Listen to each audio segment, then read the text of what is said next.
CM Sportsnet presents Sports Talk at Island Green.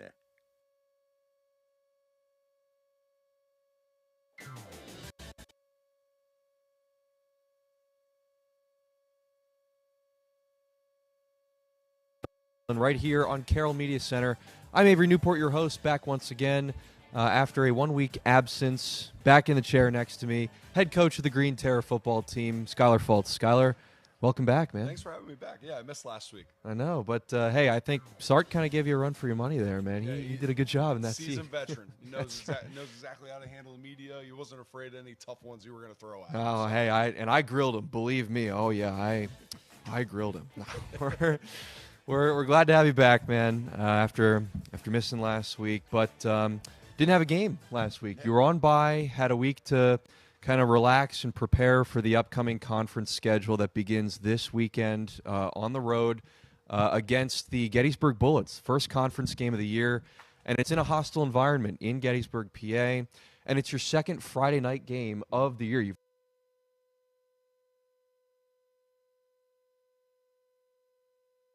So tell me a little bit, before we start to get into the Gettysburg game this weekend, tell me a bit about what you did this past week on the bye. How did you prepare? How did you get through the week? Kind of tell me what a bye week experience is like.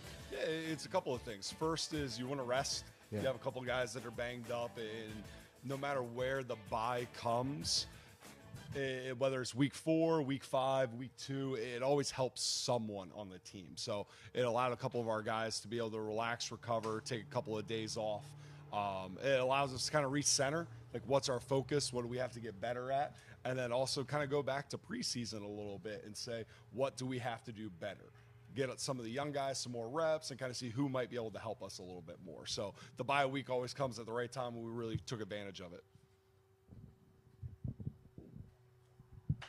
What's the difference between going into a bye week after a win versus a loss? Is there any kind of different prep process that you have to do for that, or do you treat it the same mostly depending on, no matter what the result was the week before? You really treat it the same. Yeah. No matter where I've been in my career as a coach, really been looked at taking the bye as a chance to really sit back, look, kind of see what are we doing well, what are we not doing well. It doesn't matter if you're 3-0 at the bye, 1-2, wherever you are, you really want to go, okay, what do we have to do better? Where do we have to focus ourselves a little bit more? So it's always nice going into the bye after a win. Yeah, that's sure. for sure. Right. But no matter what, you're going to use it. You tell the guys we're trying to beat the bye this week, right? You don't have an opponent. Your only opponent is yourself. Yeah, right. So what is the practice schedule looking like? Of course, you talk about guys just trying to rest up and get healthy for the upcoming game after the week, but in terms of how you practice, is it the same thing? You want to try and focus on the game plan for the next week, or just work on some little things here and there? What's the practice schedule looking like? I've always taken the bye as being another preseason week. So we went Tuesday, Wednesday, Thursday, gave the guys Friday off from practice.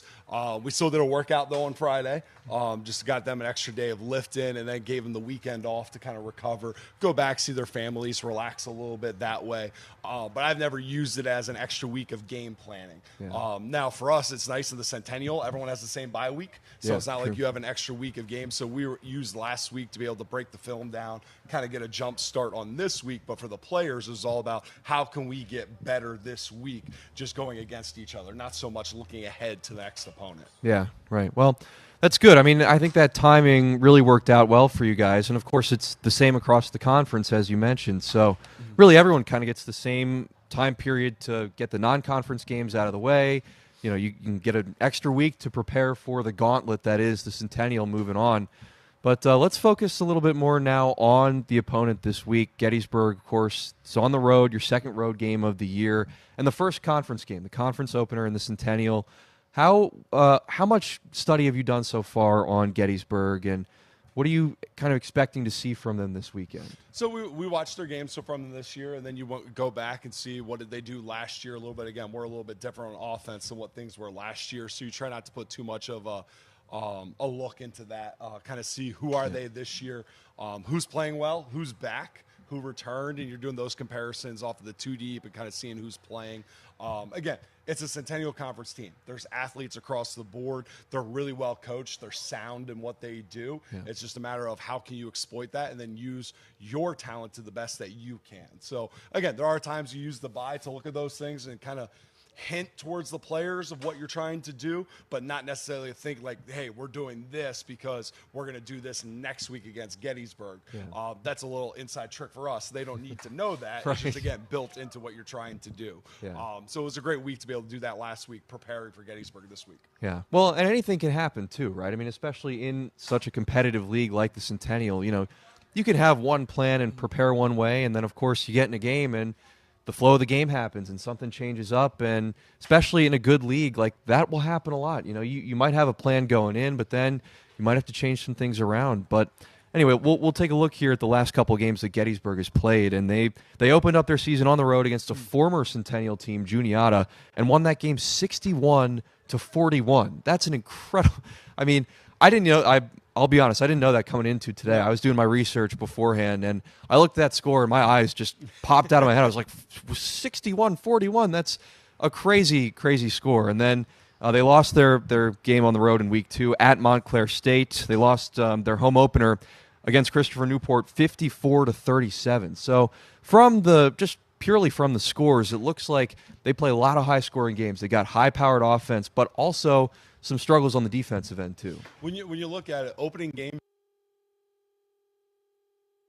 was against Catholic, right, where the defense kind of lead the way, or it ends up being a high-scoring game because you're not quite sure what the other team's going to do. You're figuring out where things are. So openers usually tend to go one of those two ways. Yeah, right. And then as you start going through, I mean, Montclair's a quality NJAC opponent. That game came down right to the end. Yep. And then Christopher Newport is a highly talented team.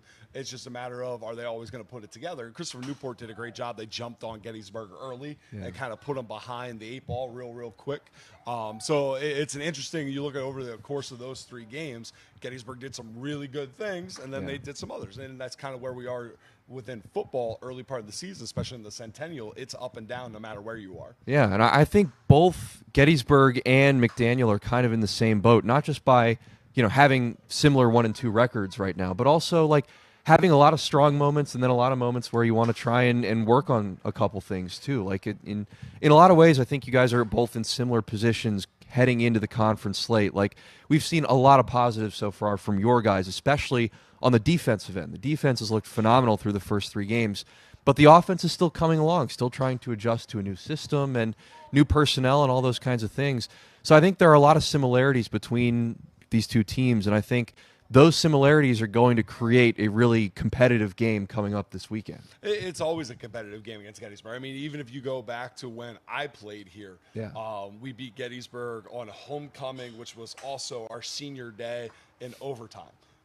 The year before, we beat Gettysburg at Gettysburg on a last-second field goal. Wow. So it's always been that way as long as I've been associated with McDaniel, that, again, the team up the road, it's always going to be a close one with them because we are close proximity, similar type schools, similar type programs of where we are. So you look ahead to where we are right now, that's a great comparison to look at. Yeah. Both teams, you're trying to figure out what do you want to put your hat on, who are you going to lean on, what players can help you in different spots. It is a very similar situation. I'm sure you recruit a lot of the same kids too from high school, because you mentioned there's only a half an hour difference between McDaniel and Gettysburg right up the road up in PA. So I'm sure you're still trying to fight for the same high school players, and you know a lot of the same coaches up in those areas, and so there really is a lot of similarity between the two schools. Maybe not as much as some of the other teams in the Centennial, just because of how close the two schools are. You're fighting for a lot of the same players, and you're familiar in the same sorts of areas like that. Yeah, I recognize a couple of names as soon as I was going through their roster and they're too deep and things. I'm like, hey, I recognize those guys. I recruited that kid. Yeah. So again, that's also the way the Centennial is. Yeah. Right. You're always going to be competing for the same high caliber, right? The high academic student that also plays a high level of football. That's the Centennial Conference in a nutshell. Sure. Yeah. Does it ever add another, wrinkle to the rivalry? Of course, McDaniel and Gettysburg have had a rivalry in the conference for many years now, but does it add another wrinkle when you had a recruiting battle for a player and it didn't go your way, or it went your way and it didn't go theirs? Does it ever add a little extra, fuel to the fire when you play them again? Not overall as a program. It does to an individual coach.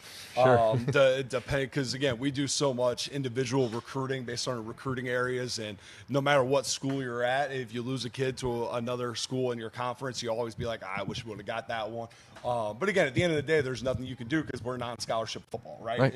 There's a lot of different factors that go into the recruitment process. But to individual coaches, absolutely. There are times it would be like, I wish I would have got that guy. And you always wish him the best and you want to see him be successful. Sure. Like I always tell a guy, if I lose him in recruiting, if they're to another conference team, I want you to play well 9 weeks a year. But not the 1 week we play. I don't want to see you play your best. Yeah. Right? And that's the honest thing you want to do because you build relationships with these guys sometimes 2-3 years. Yeah, right. And you really get to know them. You get to know their families. You care about them and their future success. So you really do. You genuinely mean, I want you to be the best you possibly can be. Yeah. But 1 week a year, I want you to be off your game. Not against me. It just happens to be when it's against us. And it's always felt that way, and it's a true statement that I've always had my whole career. Yeah. Well, we'll take a broader look here now. We'll take a step back from the game this weekend and look at the Centennial as a whole because, again, conference play is just starting around the league this week. Everybody just coming off the bye week this past week. So we'll take a look at the league now in a big picture scenario here. Ursinus is the only team that's undefeated right now. They're 3-0. Everybody else has at least one loss in the non-conference schedule. Ursinus not even ranked nationally. They're receiving votes, but they're not in the most recent poll. Johns Hopkins, no surprise, they are ranked. They're 21st in the most recent D3 football poll, but they're 2-1. They've already lost a game this year. So looking at the early conference schedule and looking at the early standings after 3 games, what stood out to you? Have there been any surprises that you've seen so far? Is there anyone that's kind of overperformed, underperformed according to what you thought heading into this season? No, I think it goes to show, one, the conference is willing to play competitive non-conference games. Sure. Again, Salisbury being Muhlenberg's loss, being Johns Hopkins' loss, Johns Hopkins playing Ithaca to start the year. It just shows the conference is willing. Like, we know what we're going to see in the gauntlet week in, week out once you get to conference play. So you really want to try to challenge yourself earlier in the season, especially the high-end teams that have been making playoff runs, making playoff pushes. Sure. And that's where we are as a conference. When you look, there's a bunch of different groups on Twitter that talk about, they rank conferences and things like that. And they really sit down and they talk about the Centennial being a really good one because we'll go out and we'll play quality non-conference opponents, whether it's a win or loss, it's going to help you as you move forward through the rest of your season. And that's been the way for the conference the last couple of years, with teams being willing to travel. And then with Carnegie Mellon joining in next year, it's only going to create a better look to the conference, especially with the playoffs expanding to 40 teams now. Yeah. So it's just going to help things going forward, but it shows a lot that week in and week out you're playing really quality opponents. Yeah, I mean, you started the season with a quality opponent, too, in Catholic, one of the best teams in the Landmark. You were able to beat them in the season opener. You mentioned Salisbury, too. Salisbury's undefeated. They're ranked, I believe, in the top 5 of the most recent poll. And you got them on the schedule down the road, too, another non-conference game in between Centennial games. So, yeah, I think that's a great point, too, is that even though there's only one undefeated team right now, it just shows that there are a lot of strong teams in this conference that are not willing to shy away and play maybe some easier competition before the conference slate gets going. This is a league that wants to test each other early on in the season and play teams that are, you might see them down the road in the playoffs at some point. Yeah, the goal is to be a competitive conference to where if you're a 9-1 or an 8-2 second place Centennial Conference team, you're still going to be in the conversation for a playoff spot at large. Of course. Right? That's what the conference has developed, and it's kudos to programs like Hopkins and Muhlenberg that have gone on runs in the playoffs, right? That has really helped elevate the conference as a whole that the rest of us are trying to catch up to. Yeah, exactly. Well, we'll talk a little bit now about how you think your guys, the Greern Terror, will fare against the rest of the conference schedule. We mentioned that, teams are starting off the year hot. They're playing the best competition that Division III football has to offer. You guys have been playing a tough non-conference schedule as well. You beat Catholic in the season opener, lost a close one on the road to Rowan a couple weeks ago, and then lost back at home against William Patterson. So how do you think those 3 games set you up for the rest of your conference schedule moving forward? Each team does different things well, right? So it's going to be the same thing when we go into the Centennial Conference play. Certain teams are going to be really, really good on offense. Others are going to be better on defense. So no matter what, I think it helps us going forward. But you look at where we are as a program, we were 0-10 last year. Right, and to go through this year and to say we're going to go 10-0, that takes a lot to get there, right? Yeah, right. But the goal as a program is to continue to improve, but also be able to say we're going to be competitive in each game each week, right? To where the goal is no one can look at their schedule and say McDaniel, boom, it's a win automatic. Sure. That's where the first step you have to take as a program when you're trying to build to get sustained success. Yeah. Right? And I think our first 3 games of the year have shown we're not an easy out no matter what. If we can start eliminating some of our mistakes and start playing well in some certain situations, not only are we not an easy out, we're going to be a team that's going to take you all the way to the 4th. Yeah. And we'll hopefully see what happens in the end. So that's kind of where we're going as a program. So I'm extremely proud of where the guys have been the first couple weeks of the season. Oh, yeah. I would agree with that sentiment totally. I mean, again, we've talked ad nauseum about the Catholic game to open up your career as head coach here. And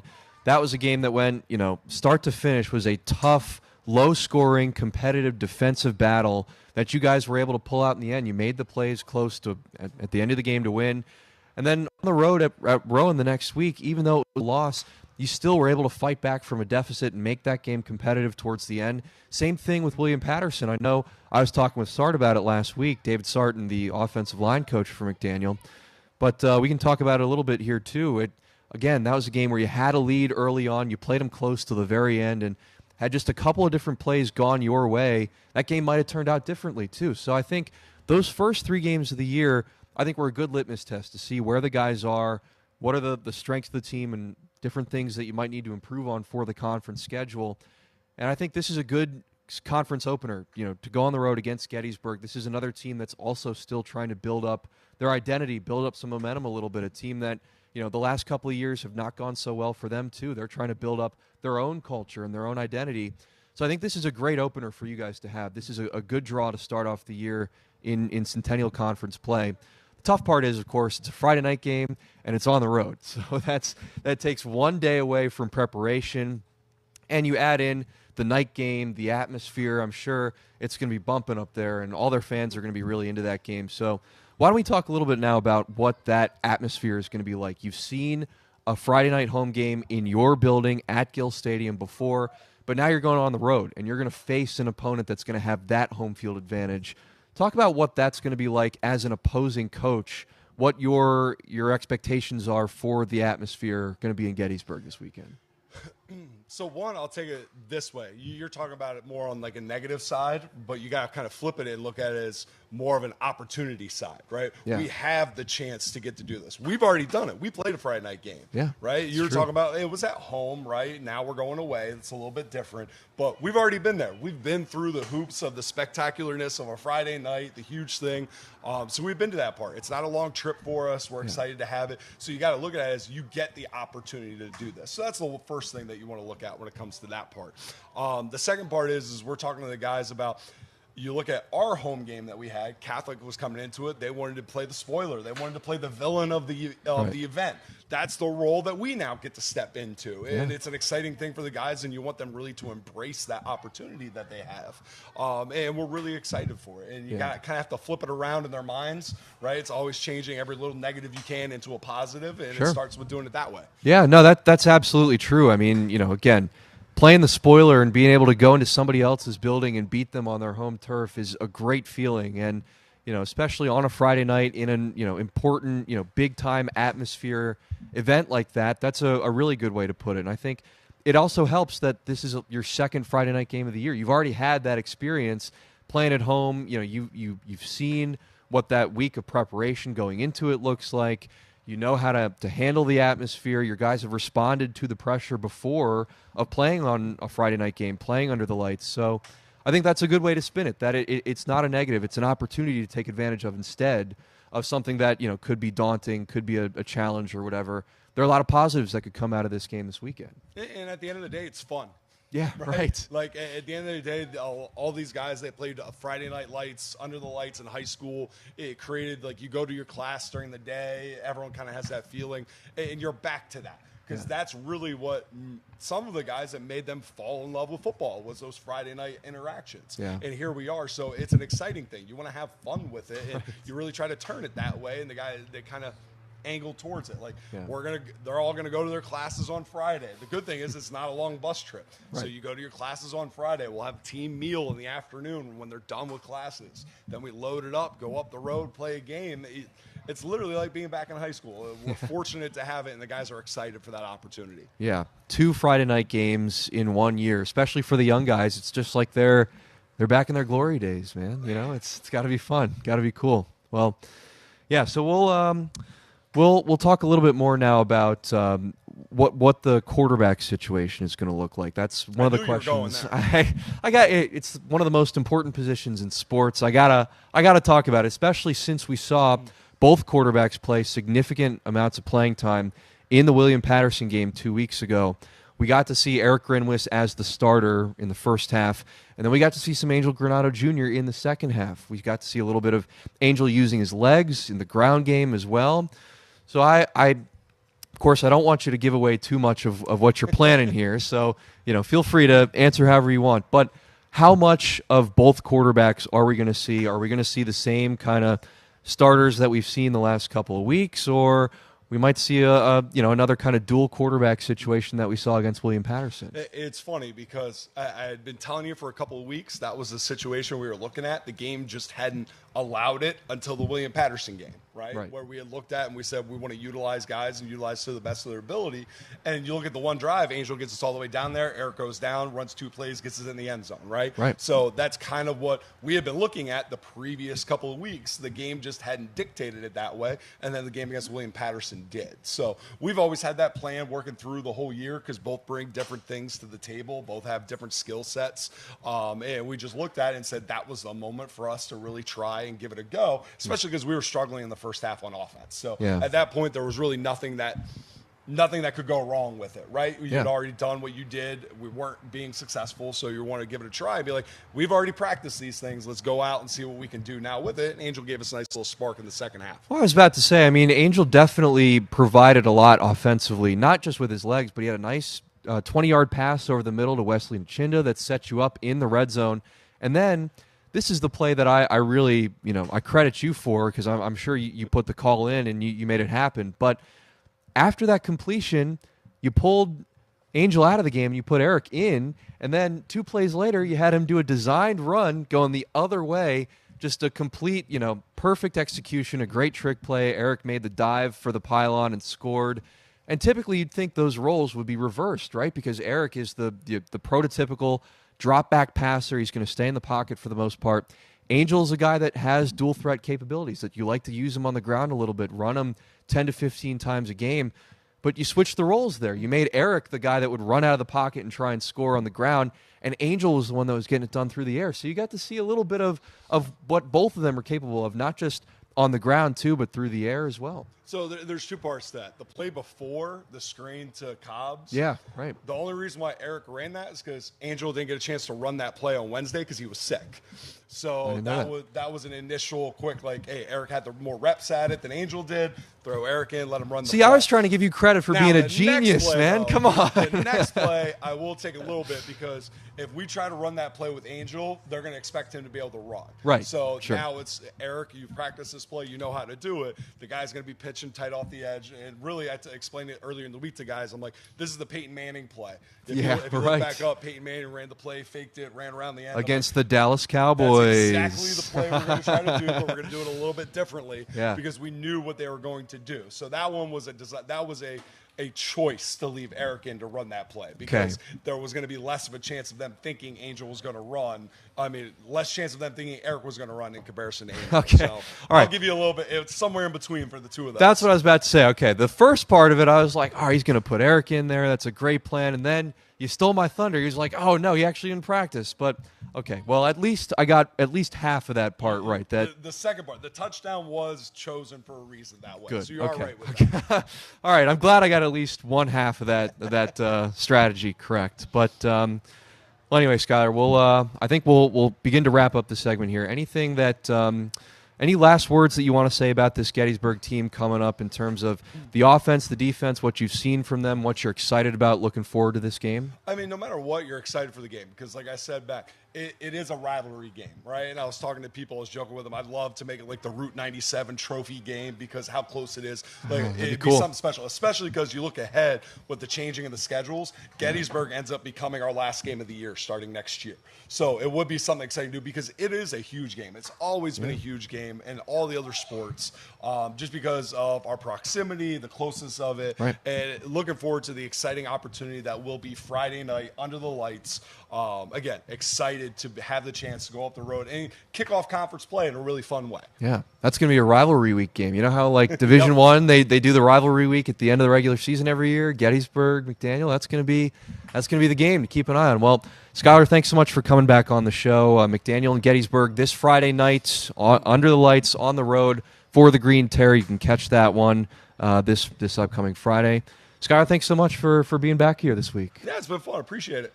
Skyler Fultz, head coach of the McDaniel Greern Terror football program, our first guest of the evening. We'll take a break and come right back. We'll have Ryan Kimble, the athletic director, I was about to say assistant director, not assistant, athletic director of Francis Scott Key High School. We'll be back after this break. Sports Talk at the Island Green.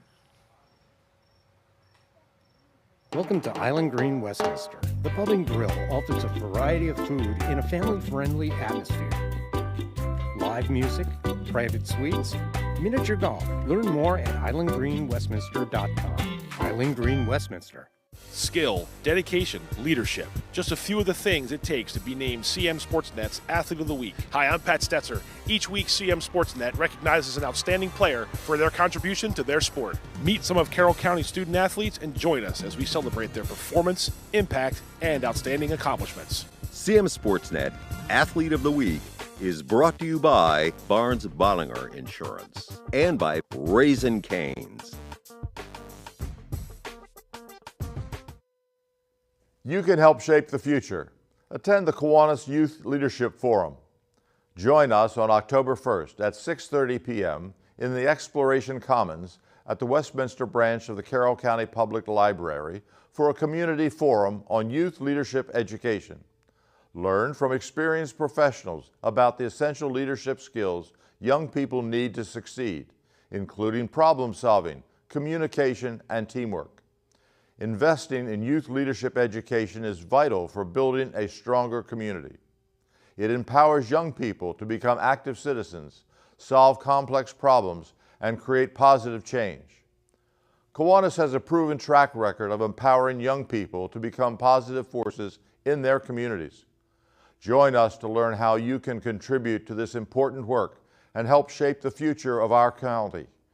Kiwanis invites you to be part of this inspiring community event. Your participation will make a difference in the lives of young people. Test 1 2, test 1 2. Hey there, I'm Pat Stetzer. And I'm Michael Duffy, inviting you to join us for The Score and more. Each week we'll talk about high school sports in Carroll County. We'll share information about upcoming games, highlight coaches and athletes, and much more. We'll even try to have a little fun along the way. Don't miss The Score and More podcast, presented by CM Sportsnet. The Score and More Sports podcast is available online at carrollmediacenter.org and on a variety of podcast channels. Brought to you by Farmers and Merchants Bank.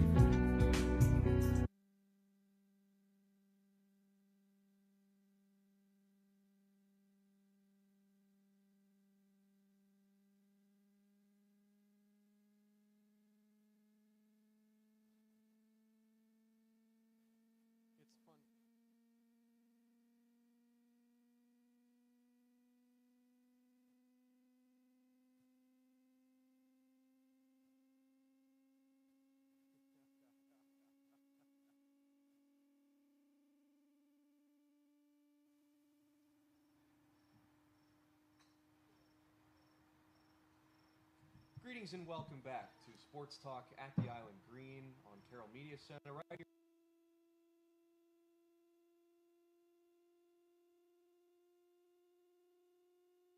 Key High School, Ryan Kimble. Ryan, thanks so much for coming on today. Thanks very much for having me, Skyler. Really appreciate it, and I want to thank you all for doing such a great job of covering youth sports or high school sports in Carroll County. Yeah, it really is a great opportunity to have you on today because the last couple of shows we've done, we've had football coaches for local schools in the area. But Ryan, you're the athletic director. You oversee the entire athletic department, the whole program for Francis Scott Key Athletics. So in your estimation, just tell me a little bit about how you think this school year has gone so far for your programs. I'm very excited about our programs this year. I feel like we have had some significant improvements across the board. I was talking to some athletes today after school, and not just about their sport, but about the entire program. And they were kind of nodding along and saying it's exciting to see our programs getting better and continuing to grow. Yeah, exactly. And that's exactly what I've seen just in doing my research on you guys coming into today, that your sports have really improved a lot over the last couple of years. We'll start here with football. You guys are 3-1, best start that you've had for Francis Scott Key football since 2021. So tell me a little bit about what you've seen from the football team this year. I know we brought the helmet in as a little set dressing here today. It's got a Penn State kind of vibe to it, you know? You got the white shell, the Navy grill, like it's all pretty business-like, you know? Yeah, I love the comparison to Penn State. I hope that we, over the years, that we can build a program that's as strong as that. Yeah, right. Talking to my coach about this, he said it's about the work. It's not about the decor or what it looks like. It's about the work. And so they wanted that clean look, and I think it looks good, especially when they're wearing their road whites, and it's all white. It's pretty awesome. Yeah, pretty cool. Really nice to see that. And hey, maybe down the road, who knows? You can get some Eagle alums to go play for Penn State for college. Who knows? That would be set up a little pipeline, you know? pretty fantastic. I don't think James Franklin has been knocking around on our doors recently. Come on. Hey, well, the more coverage, hopefully, the more he gets to see of you guys. Who knows? We appreciate you. We appreciate you. That's right. Well, we'll get a little bit into your background here, Ryan. You used to be the boys basketball coach at Francis Scott Key, and now you've transitioned into an administrative role at the school. So tell me a little bit about that transition, how tough it is, how easy it is, what it was like for you going from a coach to an administrator, and what that transition was like for you. I'll start with this. I taught for 20 years and loved every minute of teaching and coaching, but I always kind of had a dream of finishing in an athletic director's role, turning in my red pen for the red paint cans and lining fields and building programs, and so I went for it, and I was fortunate to get the job. When I was a coach, I was always wondering, where the heck is my athletic director? Why can't I get a hold of my athletic director? And so don't have to wonder about that anymore. Troy right? Wareheim, if you're out there, I apologize because your job is a lot harder than I thought it was. We're so busy each and every day trying to get our facilities ready, fields ready, trying to make sure that we have everything lined up and that we're supporting our coaches and our athletes. So it's a challenging job, but it's one I love, and it's one that I'm very proud of. Yeah, I've certainly noticed a lot of those similar things that you've been describing too, and it's the same really across the board, even at the high school level. I've seen a lot of it at the D3 level, where the athletic director, everybody kind of has a different role to play, but there's a lot to do. And even, with a smaller school like that we have at McDaniel, a lot of people got to do a lot of different things. And you got to rely on the team as a whole to be able to get those things done. So I can definitely see a comparison there. Yeah, and I'm lucky. I have great young coaches. I'm really, really proud of our young coaching staff that we have. And I have a lot of people within the school that support us, our administrative team, and teachers that support us. So I'm very blessed in the group of people that we have in FSK Athletics. Yeah, absolutely. Well, you got great people, and that's a great start, of course. And then hopefully those great people will get you to some success on the court or on the field, wherever you play. And you had that certainly with the girls basketball team last year, making a run all the way to the state finals. Tell me a little bit about how cool it was to see one of your teams compete for a state title. You know, I got to tell you, it was extremely fun to watch that transpire, but for an athletic director trying to get ready for spring sports, it put a lot more work on me. So I told my coaches, like, a lot of extra games. Yeah, huh? great job. And I would do it all over again in a heartbeat, and I hope we do it all over again in a heartbeat. But it's a lot that goes into it when you're making that playoff push and that playoff run. Yeah. One thing that I was very blessed with is our community supported us. We had so many people that were donating tickets and helping us line up fan buses and getting our people to games so that they could support the girls. And the girls were the stars of the show, man. They played so well down the stretch, and I'm excited for this year because we lost some wonderful seniors off that team, most notably Drew Watkins, who was our leading scorer last year. But we have a lot of young ladies coming back, and they're preparing, they're getting ready, and I'm excited for that season to happen. Well, you definitely touched on it there, Ryan. The community aspect, especially true in high school football, is really great when a team goes on a deep playoff run like that, and you get the whole community, rallying support for the team, and traveling to the games to go see them play. Like, I think that's truly where the magic of high school sports is, in my opinion. It is. You get that support, the community support, people traveling to go see them. Like, that's great. You really, when you get those moments, it's cool to just kind of soak it in and take it all in and experience it when it's happening. It is. It's a lot of fun, and we're a 3-town high school, and we're an old school, and our community support. Like when I was the basketball coach, 15 years, we'd go on the road, and we'd always have great support from our families and our friends, and you see year after year the same people coming out to support our teams in our community that no longer have any connection to the high school, but are just it's a community thing for FSK. Yeah. So it's been really fun to be a part of. Yeah, and there's another comparison there to college sports, because we have alums that used to play for our teams that no longer have any real reason to be connected with the program, but still are. They still devote their time and their resources and their efforts to being a part of our programs and making them as good as they can possibly be, and giving them as much support as they can get. And there's a parallel right there in high school sports. Definitely is. And then it becomes a big responsibility. As athletic director, I have this whole community that supports our programs, and we have to put our best foot forward at all times and try to represent our school in the best possible way. Yeah, exactly. Well, tell me a little bit about that have you felt pressure being in this new role? Of course, as a coach, you always feel pressure to try and win and lose games, or to try and win games, never to try and lose games, but to try and win games. Have you felt that same sort of feeling as the athletic director, kind of being out of the spotlight a little bit, taking on more of that admin role? Or it's hard to feel that same pressure that you feel as a coach, because when you're a coach, you're responsible for preparing the kids for the games and for the contests. Right. As athletic director, you can do what you can do to help the team prepare, but when you step out there, it's on the coaches and it's on the players to make things happen. So it's almost like a loss of control.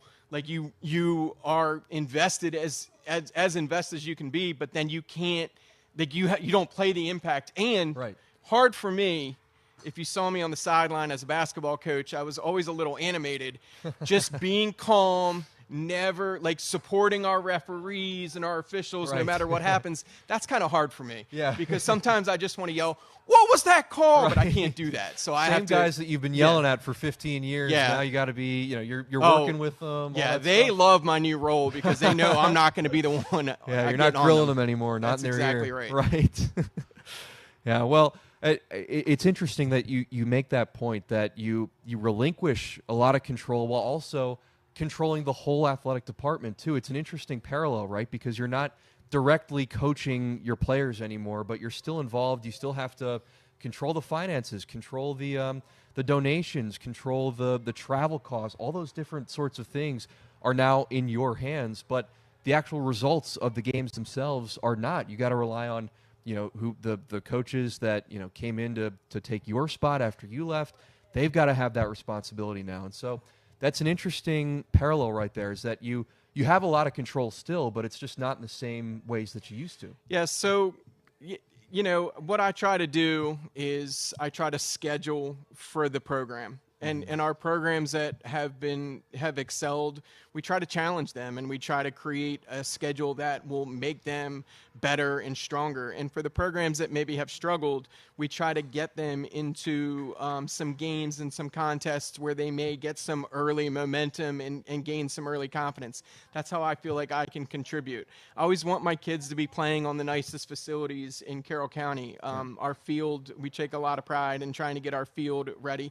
We didn't have a great summer, and it hurts me when I see our field. And I saw, like, we were at Winters Mill last week for the football game, and Winters Mill's field looked amazing. And I was complimenting Jen over at Winters Mill on the quality of her field this year, because I was jealous. I wanted that field, and I feel like over the last couple of years our field has been great. And we try to create great facilities for our athletes, and so we do the small things that we can. And we still coach, as athletic directors, we still coach kids. The mental side of the game, and trying to get them in the right mindset, and trying to help them break through the mind traps that kids have that sometimes makes it harder for them to be successful. Yeah, especially at the high school level. I mean, it's true at all levels, even in college, but especially in high school when you're still developing as a person and just trying to, just grow not only as an athlete, but as, an academic, presence in the classroom, like trying to build a, strong academic reputation too. All those things kind of factor into it. But we'll switch gears here a little bit and talk a little bit about the rest of the county at large. From what you've seen this year, how's the rest of Carroll County looking? How do you think your teams stack up with the rest of what the county has to offer? I have to say, going into last week's football game, let's start with football. Super impressed with Liberty. And Coach Larry down at Liberty is an amazing coach. And I know they played a tough early season schedule, like Walkersville and Boonesboro are excellent football programs. So we knew that was going to be a tough game, and it was a close game, a couple of turnovers on our side, and then a couple of great plays by their kid Tristan, their quarterback and their receiver hooking up, and that was amazing.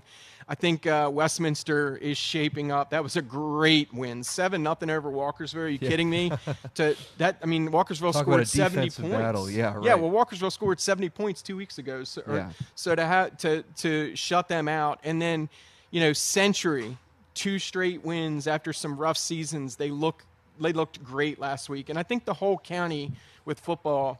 I've been impressed with the depth around the county. I think there's going to be a lot of scores this year where you think one team is going to win and then another team pulls it out, because I think there's a lot of depth, and I think there's a lot of parity amongst the football teams. Yeah. Soccer, really proud of our soccer programs, but this county is a tremendous soccer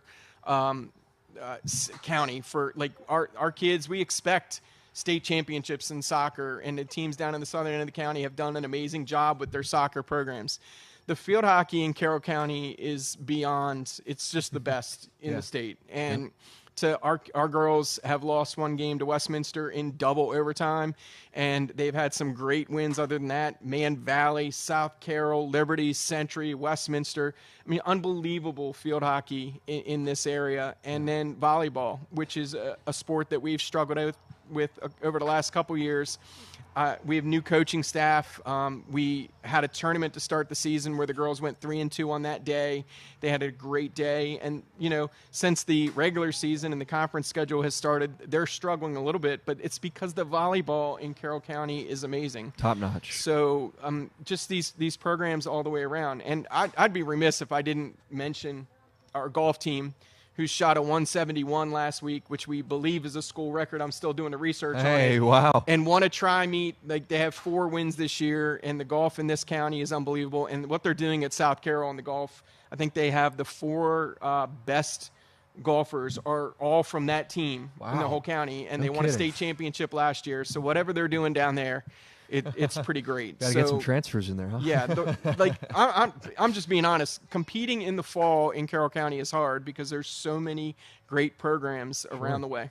But at the same time, it's difficult from a competition standpoint. But it makes your teams better. It gives them, they're more battle hardened, right? When you play against so many good teams, it just gives them more experience and more confidence that, hey, we can hang with these guys. We can compete against anybody. That's got to be a great way to build a consistent program going forward. Yeah, it's just making sure as you struggle through the parity and the toughness of a county slate that your kids understand how good they actually are. Right. Because like I said, like our job is to get rid of some of the mind traps that they have and the confidence and like understand how much you're improving over the course of the year, over the course of your 4 years in high school. And I think as we continue to do that, I think FSK athletics is growing and getting better. Yeah.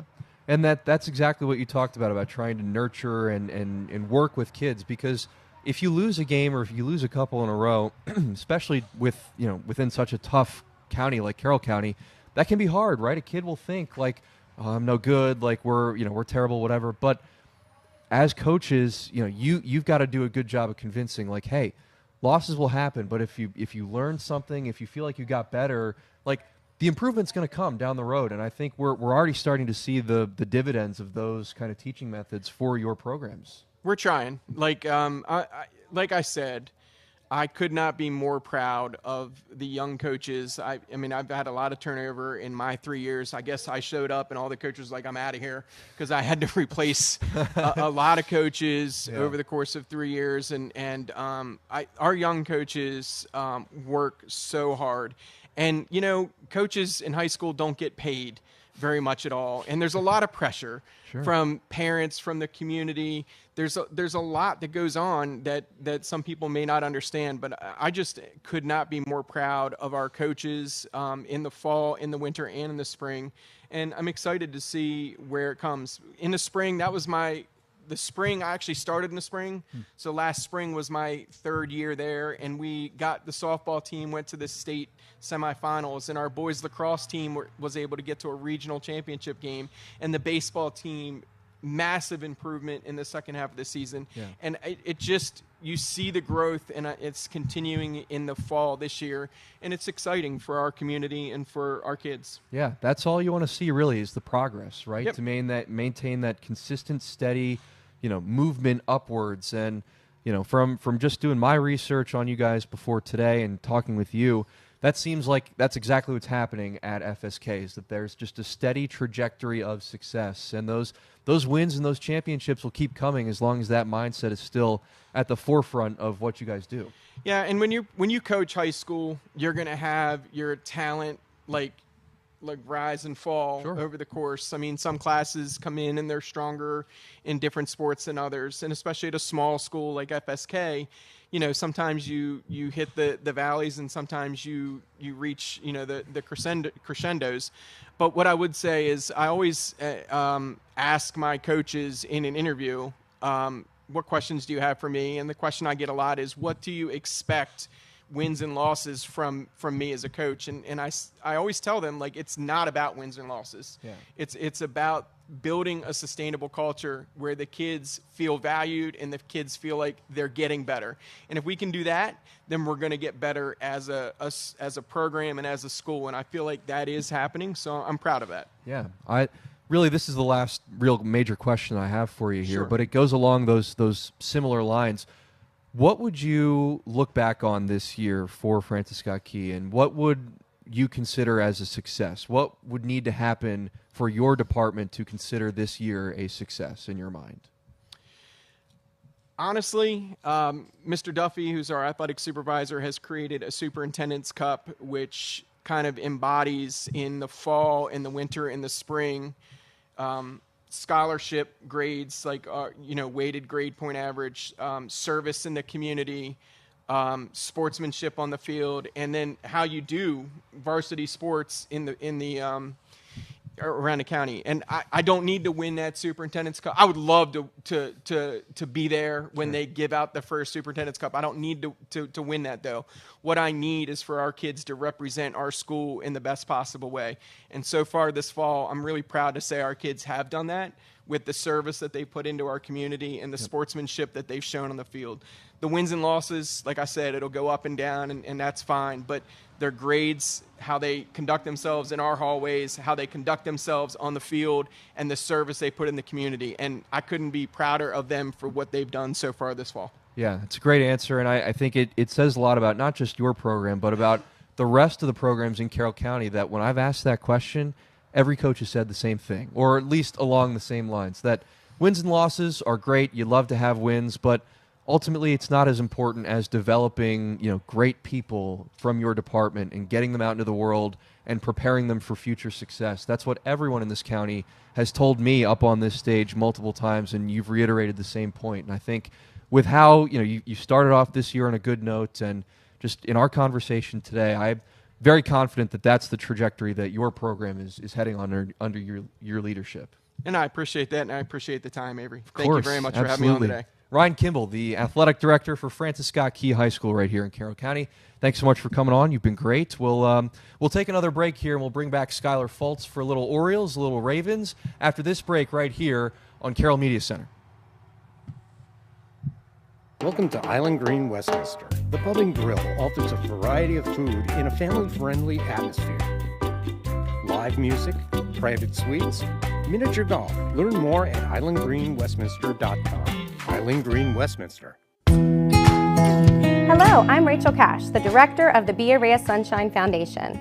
We established the foundation to honor our beloved daughter, Mackenzie Ray, a class of 2026 Westminster High School student who tragically passed away in December 2022. Mackenzie was a kind, passionate individual who cared deeply about anti-bullying, volleyball, her family and friends, and she dreamed of becoming a military nurse.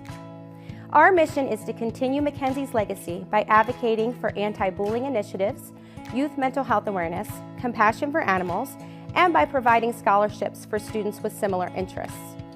With 1 in 5 U.S. youth facing a mental health disorder each year, and suicide being the second leading cause of death among teens, our work is more crucial now than ever. We are dedicated to creating a safe and supportive environment for our youth through collaboration with parents, schools, legislators, and community leaders. We are honored to receive the Community Foundation of Carroll County's 2024 Philanthropist of the Year Rising Star Award, a testament to the positive impact we're making in our community. Visit BRAEofSunshineFoundation.com to find out how you can contribute. Together we can make a meaningful difference and bring a ray of sunshine to the youth in our community. Thank you for your support.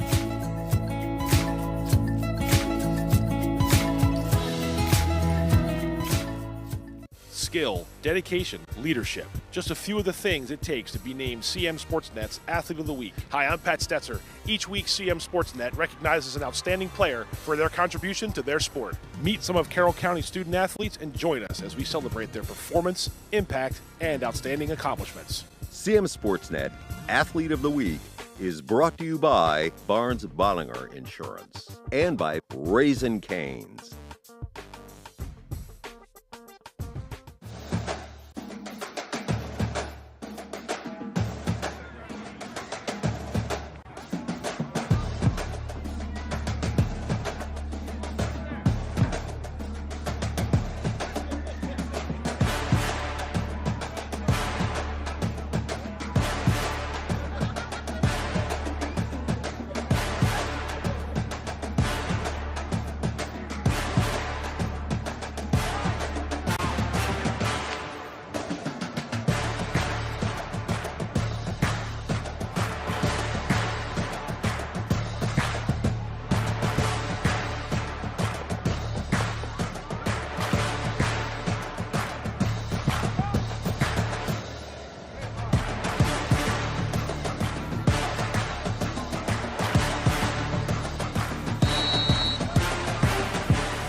Check 1 2 3 5 4 3 2 1.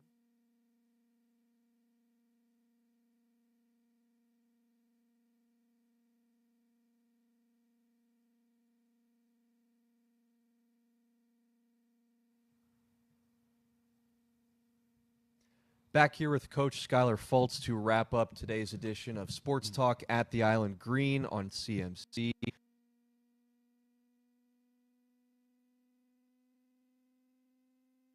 Their second win of the season last night at home against the Bills in a rout, 35-10. The Orioles are in the playoffs. They play their playoff opener tomorrow against the Kansas City Royals. The Maryland Terrapins, well, we probably don't need to talk about Maryland. I don't want to talk about a blowout loss to Indiana. But we'll start here with the Ravens, of course. They won last night on Sunday Night Football in primetime against the Bills, who were previously undefeated, 35-10.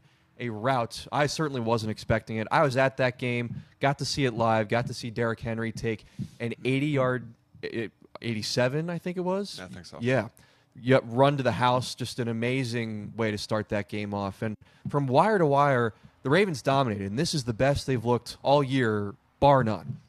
I told you a couple weeks ago, it was just a matter of time. Yeah, like right. they couldn't hit the panic button. They just had to continue because they weren't playing their best football, right? And I thought last night, again, you look at offensively how well they played, but the key was the defense finally played the way they were supposed to with the offense at the exact same time, right? You go through the beginning of the year, it was one side's playing well, the other's not playing well, like all the way back to the Kansas City loss.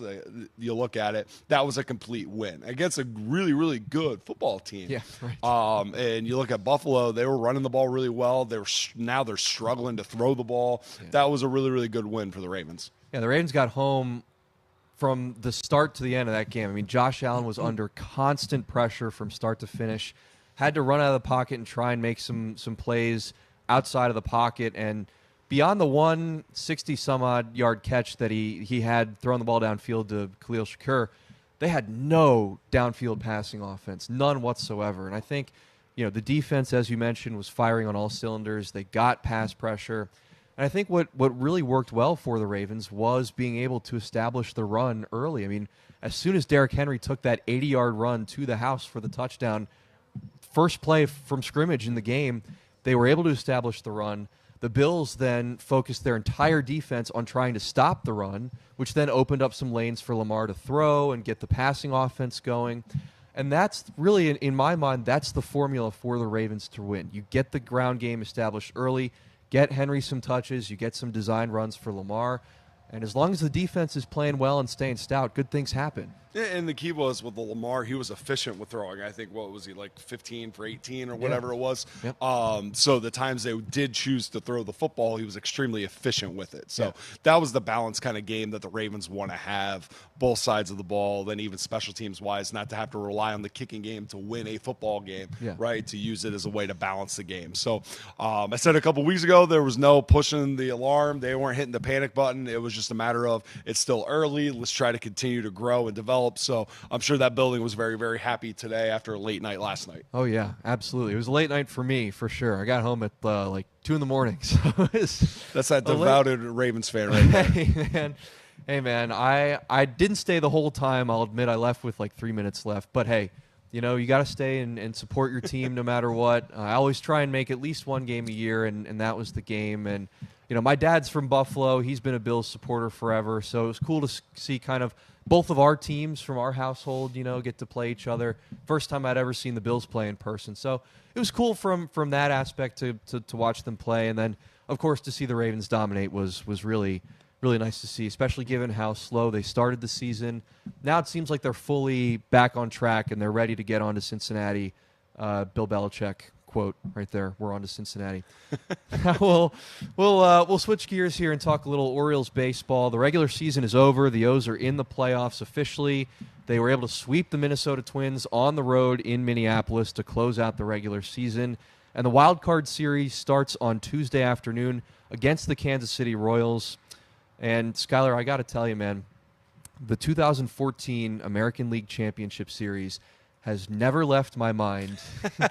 That Orioles team, I say it to this day, and I will say it for the rest of my days, should have won the World Series that year, and they lost to the Royals. The Royals swept them away in 4 games, the most painful loss I've ever seen as an Orioles fan. And I still think that, this is our revenge series. It's 10 years later. All the players are different now, but it still feels to me like, that series is still fresh in my mind as ever. And this new rekindled Orioles team with all these young guys will have a chance to avenge that loss 10 years ago. I mean, it's playoff baseball. You can throw out the last however many months. Now it's how well can you play in a series-by-series thing. But, again, it goes back to it was really good of them to get a full series win leading into the playoffs. True. Give them a little bit of confidence going in, because now it's day by day, and you see where things go. But for those devoted Orioles fans that don't let things go after 10 years, hopefully in about Who are you referring to? Hopefully in about a week or so, you'll be saying moving on, and right. you don't have to worry about it anymore. Or I'll talk to you again in 10 years, and we'll see if you're equally upset. And we'll see the Kansas City Royals in the 2034 wild card playoffs again. No, I think you make a great point, too, that getting that sweep to end the regular season was huge for the Orioles, because the last couple of months in the regular season, post-All-Star break, had been shaky. The pitching staff was really beaten up by injuries. Same thing with the lineup. A lot of guys were out with injury. But now we've seen some more bats coming back into the lineup. The lineup looks much healthier and much more productive. The pitching staff looked good, too. I mean, Albert Suarez threw a gem against Minnesota on Sunday and looked great. So, you like to see the staff begin to get a little healthier. The lineup looks to be back close to full strength. And it's coming at the perfect time, too, because I think not only is the lineup healthier, but you're running into a Kansas City team that's also kind of been on a bit of a slow streak here coming into the playoffs. They had to beat Atlanta in the last game of the regular season just to get this 5th spot in the wild card. Otherwise, they would have fallen down to 6th. So they've been kind of cold as well here. I think this is really turning out to be a good opportunity for the Orioles here, given that they're coming off a sweep. They're playing a team that's not playing so well themselves. So I think this is a really good opportunity for the Orioles to try and win a series and move on. Yeah, I think it's a great start, and this is also the time where you start seeing the managerial choices and the differences that those make come playoffs, guys throwing on shorter rest and things like that. Yeah. And hopefully with the O's being a little healthier as they're going through, and then rely on the bats. Hope they get a little hot, kind of like some teams have in the past, is get hot right as the playoffs start, and then you get even healthier as the playoffs continue to go, because it is a long month of October. Yeah, so right. you try to ride it out as long as you can. And anything can happen. I mean, I've always said that the baseball playoffs in Major League Baseball are similar to the Stanley Cup playoffs in the sense that it's wide open. Anything can happen. The favored teams, somebody always seems to get upset every year. It truly is a wide open field as soon as October comes around. And any team can get hot at any moment. We saw that last year with the Texas Rangers, who went on a crazy run and won their first World Series in team history. I don't think anyone thought that Texas would be the team that would emerge as the champions at the beginning of October. And the bullpen got hot, the bats got hot, and they went on a run. So it can happen to anyone. And I think the Orioles have put themselves in decent position now with the bats being healthy, with the pitching staff looking good, to maybe be that surprise team that makes a run this year. That's the beauty of baseball playoffs. Yeah. It literally is its own season. It's its own separation. And the one thing I want to throw out there is I think playing at home in the playoffs makes a bigger deal than any other time in the year. Because the yard's going to be rocking. Yeah, right. It's going to be a crazy atmosphere there, and I think that's only going to play into the effect and hopefully help the O's. Yeah, yep. I remember I'm going to keep aging myself and going back 10 years again. This should really tell you what the Orioles franchise has gone through over the last decade or so. But that 2014 divisional series against the Detroit Tigers, when Delman Young hit that double and the crowd at Camden Yards just went ballistic. I wasn't there. I was watching the game on my phone in my 9th grade biology class. So sorry for not paying attention, but I think my priorities were in order that particular day. That was one of the best Oriole moments in franchise history. And this is a franchise that's been around for years, that has had great success throughout their history. And that double, when you see the crowd and their reaction to that play, I knew people that were at that game, and just to see the atmosphere, the videos that they took on their phones, you could hear like the visible shaking, the rumbling of the stadium for how excited and how loud that crowd got.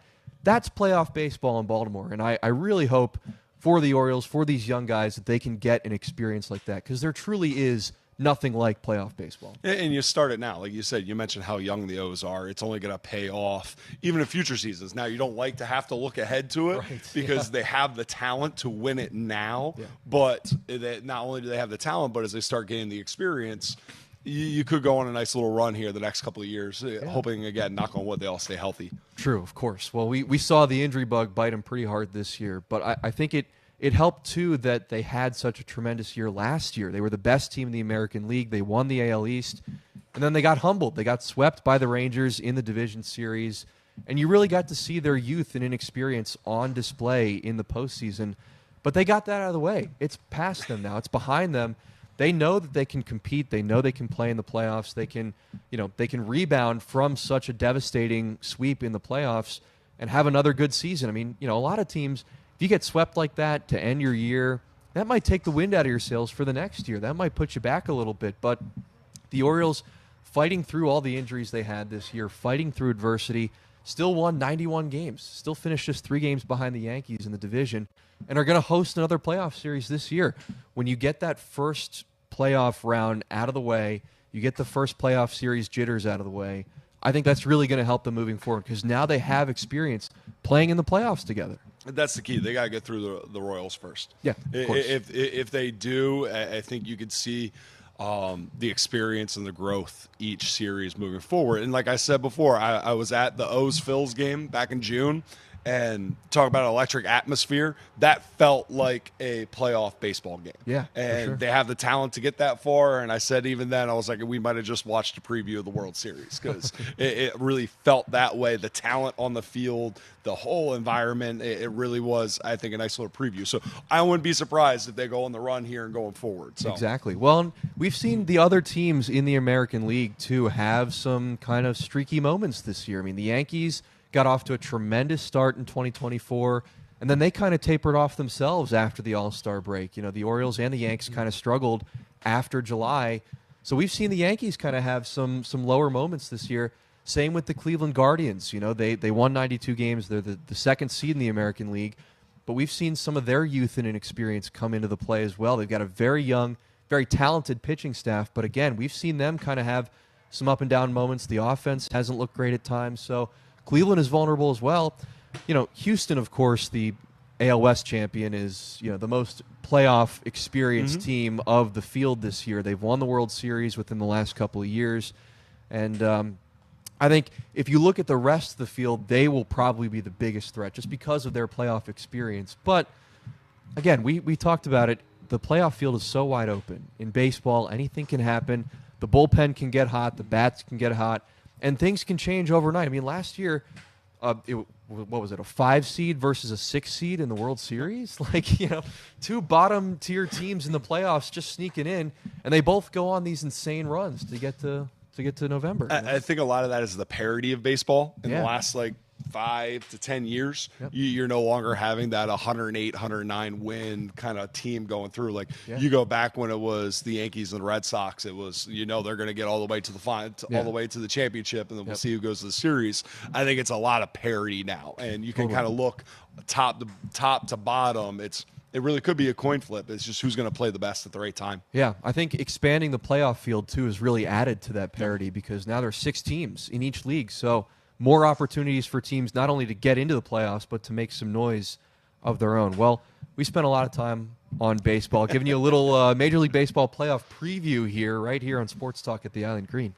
We'll switch gears here a little bit and maybe talk a tad about some college football at the D1 level. Maryland, of course, the Terps losing on the road to the Indiana Hoosiers, 42-28, the final from Bloomington. And don't take it bad. I think a lot of Maryland fans are taking it the wrong way, but you need to understand, Coach Signetti was the hire of the year in the Big Ten. That's true. That all the guy has ever done is won everywhere he's been, and he retooled that roster. Yeah. Because you also, I think a lot of people forget, the COVID year, Michael Penix was the quarterback at Indiana. That's true. He was. So Indiana has been getting some quality football players the last couple of years. They just haven't had enough, especially especially in the Big Ten, it's very hard. Right. He did a great job building that roster, building his staff. So I think it's only going to continue to improve. I mean, right now, I think if I remember correctly, he said at like their media day that they're going to get to the conference championship. They honestly might, and it wouldn't be a surprise, but it goes back to what we've talked about before. Once you get through the first couple, you're in the Big Ten gauntlet. The gauntlet is now larger than it's ever been. Yeah. And there, you can't ever take a week off. So you look at it, you can be disappointed as a Maryland fan and kind of see where things are, but that's where they are as a program right now. Yeah. Is they're a lower level bowl eligibility excuse me. Right.